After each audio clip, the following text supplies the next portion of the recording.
হ্যাঁ চলো চলো চলো। একসাথে ভাসিয়ে দেবো, একটা পুষ্পা নামে একটা পাপি নামে দুটোই ভাসিয়ে দেবো। ওগুলো আমায় দিন মা। দেখি কে তুই? আমি একজন না খেতে পাওয়া ভিক্ষুক গো মা।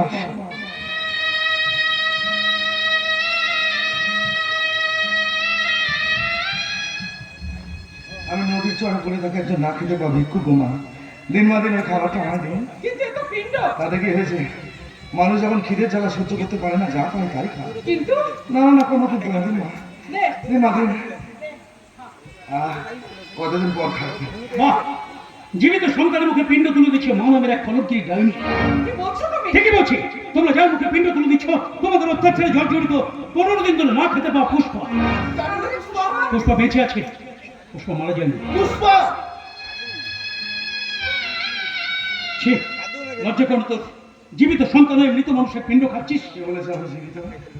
আমি যে কঙ্কাল রে, আমি যে একটা মৃত মানুষের কঙ্কাল। পুষ্পা, ওই মহাশূন্যা তার লোকেরা মেরে আমাকে নদীর জলে ভাসিয়ে দিয়েছিল। নদীর জলের স্রোতে ভাসতে ভাসতে একসময় নদীর চরের মধ্যে আটকে গেছিলাম। আচ্ছা তুই কি বলতো? আমি যে একটা খড়কুটো রে, নদীর জলের স্রোতে কত খড়কুটো ভেসে বেড়ায়, আর সেই খড়কুটো গুলো ভেসে বেড়াতে বেড়াতে কখন নদীর জলে ঢেউ আঘাত খাচ্ছে, কখনো শক্ত মাটিতে আঘাত খায়, কখনো বা জেলে নৌকা শক্ত কাঠে আঘাত খেতে খেতে একটা সময় তাদের অস্তিত্বটাকে হারিয়ে ফেলে। ঠিক তেমনি আমি আঘাতের পর আঘাত সহ্য করতে করতে আজ আমার অস্তিত্বটাকে হারিয়ে ফেলেছি রে। আমি নিজে জানি না আমি জীবিত নাকি মৃত, আমি কি মানুষ নাকি একটা মৃত মানুষের কঙ্কা। তবে একটা কথা শুনে রাখো রাহুল কেতুর দল, যে সম্পত্তির জন্য তোমরা আমার উপর এতদিন এত অত্যাচার করেছো, সেই সম্পত্তি কিন্তু তোমাদের কারণ নয়। আমার বাবা আমরা তো অনেক ছোট ছিলাম তখন, আমার বাবা তার সমস্ত সম্পত্তি আমার আর আমার বোন পাপির নামে উইল করে দিয়ে গেছে। এইসব কথা আমি সব জানি। ঠিকই বলেছে, যে সম্পত্তি হাতাবার জন্য তোমরা এত লাফালাফি করছো, সেই সম্পত্তির অধিকারী কিন্তু একমাত্র পুষ্পা আর পাপড়ি। মাগো, গর্ভে ধারণ না করলেও আমি তো তোমাকে মা বলে জানি তো মা। আমি তো কোনোদিনও তোমাকে অসম্মান করিনি মা, আমি তো কোনোদিনও অসম্মান করিনি মা, আমি তো কোনোদিনও অনাদর করিনি মা। বরং তোমাকে আমি সারা জীবন আমার ভক্তির সিংহাসনে বসে আমি সানন্দে চিৎকার করে বলেছি, জননী জন্মভূমিশ্চ স্বর্গাদপি গরীয়সী। তবে কেন কেন এত অত্যাচার করলেন? আমি তোমার গর্ভের সন্তান নই মাগো? মাগো, তোমার জন্যই তো আমার বাবা সেদিন আদালতের মধ্যে মারা গেছে, তোমার জন্য তো আজকে ময়ূর বিপথে পরিচালিত হয়েছে, তোমার জন্য তো তোমার বৌমা আজকে উচ্ছৃঙ্খল জীবন যাপন করছে, তোমার জন্যই তো আমার জীবনটা শেষ হয়ে গেল মা, আমার জীবনটা শেষ হয়ে গেল। বলতে পারো মা, আর কি চাও তুমি? আমাকে ক্ষমা করে দে বাবা, ক্ষমা করে দে। একটু আগে না জীবিত সন্তানের মুখে পিণ্ড তুলে দিচ্ছিলে, এখন সেই সন্তানের কাছে ক্ষমা চাইতে তোমার লজ্জা করে না? না না, তোমার ক্ষমা নেই। আমার উচিত নদীর চর থেকে পিণ্ডটা কুড়িয়ে নিয়ে তোমার মতো মায়ের মুখে ছুঁড়ে দেওয়া।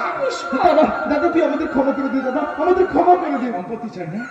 তুচ্ছ সম্পত্তির জন্য তো অনেক অত্যাচার করেছিস। কেন বলেছিস? কত টাকা সম্পত্তি চাই তোদের বল? আমি সব দিয়ে দেবো, আমার যত সম্পত্তি আছে সব তোদেরকে দিয়ে দিলাম। তোরা সুখে শান্তিতে সম্পত্তি নিয়ে থাক।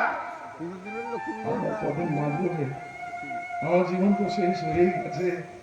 যে কদিন বাঁচবো, জীবনের শেষ কটা দিন আমি নদীর চরের মানুষ, নদীর চরে থাকবো রে। জীবনটা আমার নদীর চরে কাটিয়ে দেবো। আমাকে তুই ক্ষমা করে দে বাবা, আমাকে তুই ক্ষমা করে দে। আমার মতো মাকে কখনো ক্ষমা করা যায় না মা। আজ আমি এই সমাজের সৎ মায়েদের উদ্দেশ্যে বলছি, শুনুন, আমার মতো সৎ মায়েরা কান খুলে শুনুন। গর্ভে ধারণ না করলেও যদি কোনো সন্তান একবার কাউকে মা বলে ডাকে, তাকে নির্যাতন না করে, অত্যাচার না করে তার মাথায় স্নেহের আঁচল চাপিয়ে দেওয়া উচিত।